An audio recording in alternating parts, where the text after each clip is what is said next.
Gusto mo bang sa iyo lang iikot ang pagmamahal ng taong mahal mo sa iyo? Kung oo, please continue watching.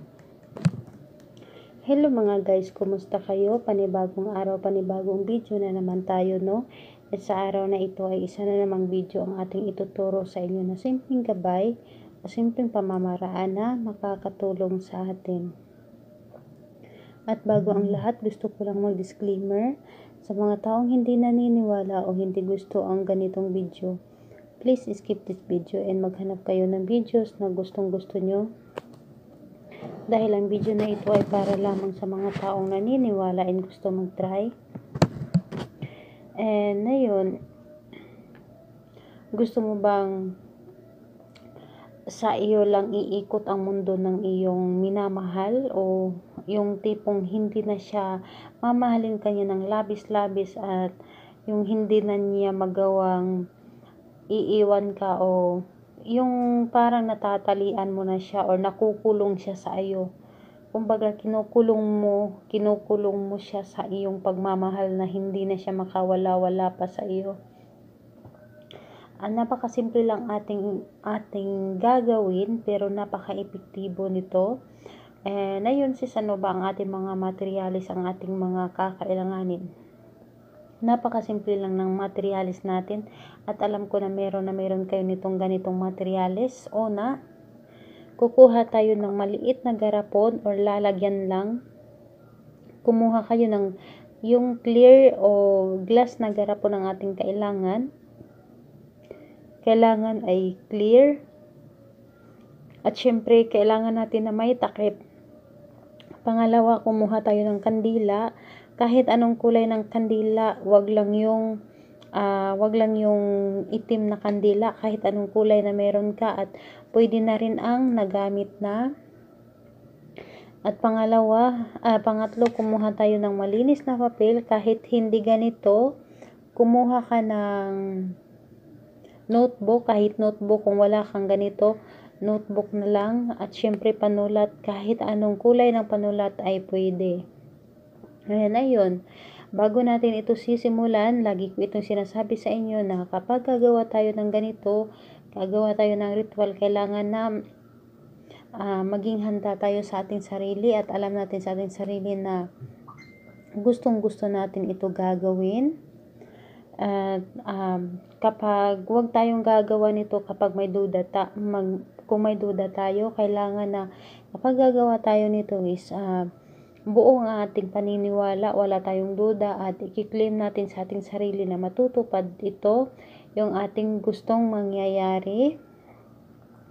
And kung may duda ka, wag mo lang itong tangkaing gawin dahil masasayang lang ang iyong oras o masasayang lang ang iyong effort dahil hindi rin ito tatalab. Kapag gagawa ka nito, kailangan galing sa iyong puso, alam mo sa iyong sarili na gustong gusto mo. And ayun.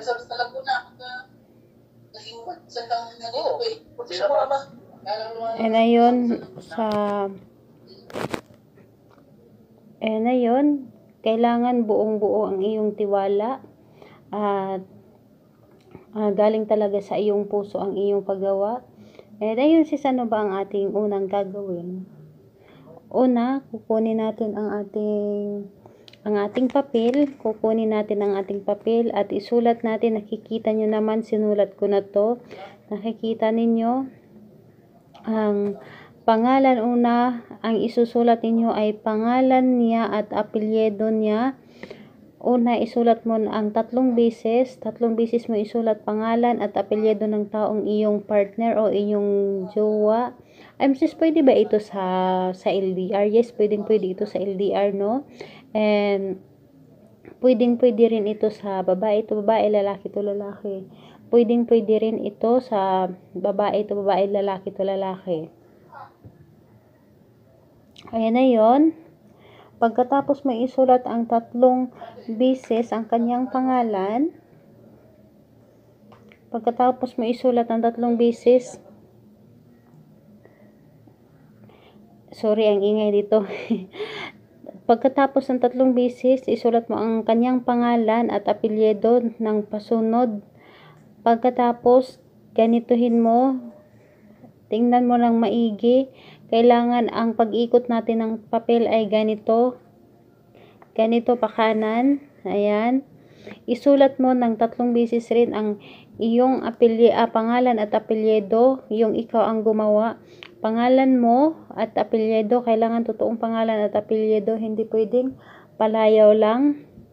Ng 3 beses, nakikita nyo naman 1, 2, 3, pangalan, apelyido, pangalan, apelyido, pangalan, apelyido mo na ikaw ang gumawa. Una, nakikita nyo naman, una pangalan niya ng iyong mahal, pangalan niya, apelyido, pangalan niya, apelyido. And kasunod sa'yo naman, pangalan niya, apelyido, pangalan mo, pangalan mo, apelyido, pangalan mo, apelyido, pangalan mo, apelyido. Pagkatapos niyan, isulat natin itong nasa gilid ng inyong dalawang pangalan. Kumbaga, kukulungin natin ang inyong pangalan at pangalan ng iyong karelasyon. Sino ba itong ating isinulat? Ang ating isinulat ay ito ay love me, or kahit na Tagalog mo na lang, or mamahalin mo ako. Pero kung gusto mo na na pagkasulat is love me. Love me yung pagkasulat na ito ay pinaikot lang ito. Kailangan galing dito, paikot, pakanan ang iyong pagsulat. Pakanan, love me. At yung pagsulat natin is kailangan hindi mapuputol, at kung gusto mong itagalog din, ganun din, mamahalin mo ako, pero yung gagawan mo ng paraan na hindi mapuputol o hindi maaangat yung ating ballpen. Kailangan pagsulat natin ng yung love me or mamahalin mo ako, pili ka lang sa dalawa, kung gusto mo ng English or Tagalog. Pero sa akin, love me ang aking nilagay, no? Ayan, pinaikot ko, at kailangan sa iyong pagsulat, hindi pwedeng maaangat ang ating ballpen. Kailangan ikaw na bahalang gumawa ng paraan na sa ating pagsulat ay hindi ito mapuputol hanggat magkadugtong itong lahat, at hindi maaangat ni kahit kunti lang ang ating ballpen. Kailangan ang ating pagsulat ng love me ay yung isusulat mo dito, hindi aangat yung ballpen. Ikaw nang bahalang ganunin mo na lang, basta't love me. Ito ay love me, itong aking isunulat, at kailangan maikukulong ito. And pagkatapos nitong ating ginawa or nakulong na ito ng salitang love me, diba ito, pangalan niya, pangalan at apelyido niya. Dito yung apelyido niya, galing dito sa apelyido niya, tupiin mo ng 3 beses. Tupiin mo ng 3 beses ng pagganyan, papunta sa iyo. Ayan, 2 at 3. Ang pagkatapos nito ay ipasok mo dito, sobrang napakaliit ng aking lalagyan, pero pagkasyahin mo na lang, ipasok mo dito.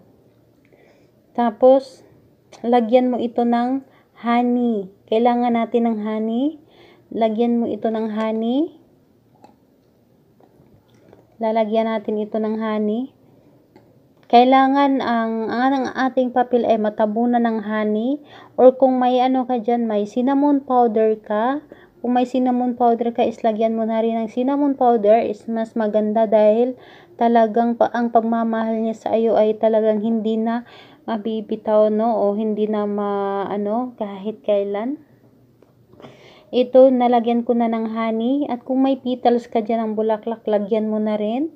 And ayun, pagkatapos nito, kapag nalagay mo na dito, sindihan mo huwag mo muna sindihan ang ating kandila. Hawakan mo ito, na sa pamamagitan nito is tulungan ka na pangalan niya, apelyido, sambitin mo ng 3 beses ang pangalan at apelyido ng taong iyong mahal. Tulungan ka na sa pamamagitan nito na pangalan niya, apelyido. Mamahalin ka ng labis-labis at hindi na ito makakawala sa iyo. Mahahawakan mo na siya sa liig, kumbaga makukulong na siya sa iyo sa iyong pagmamahal. At hindi na ito magagawang tumingin pa sa iba kahit anong yung galing sa iyong puso na kahit ano yung kahilingan mo na gusto mong ihiling dito na napakasimple lang nito pero napaka-epektibo nito. Kung may cinnamon powder kayo dyan, pwede nyo itong ilagyan ng cinnamon powder. And ayun, pagkatapos mong humiling dito, takpan mo ang ating nilagay dito at sindihan mo itong kandila. Ilagay natin sa ibabaw.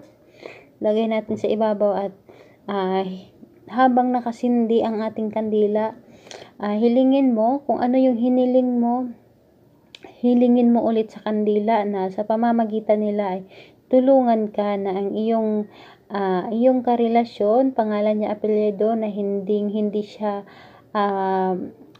magawang mga liwa. Mamahalin niya ako ng labis-labis pa at makukulong na siya sa aking pagmamahal. Yung kayong hilingin mo na habang buhay ay kayo talaga. Ngayon, sis, natapos ko nang humiling, saan natin ito ilalagay o anong araw, anong oras natin ito gagawin? Kailangan talaga Tuesday or Friday natin ito gagawin. And sa oras naman ay umaga lang talaga natin ito gagawin. And ayun, kapag natapos na ito, itago mo lang ito o ilagay mo ito sa lugar na saan na wala makakakita. Ikaw na ang bahalang magtago kung saan mo ito ilagay. Ilagay mo ito sa ibabaw ng iyong cabinet, sa ibabaw ng iyong mesa, basta't wala makakakita, or sa ilalim ng iyong higaan sa kama.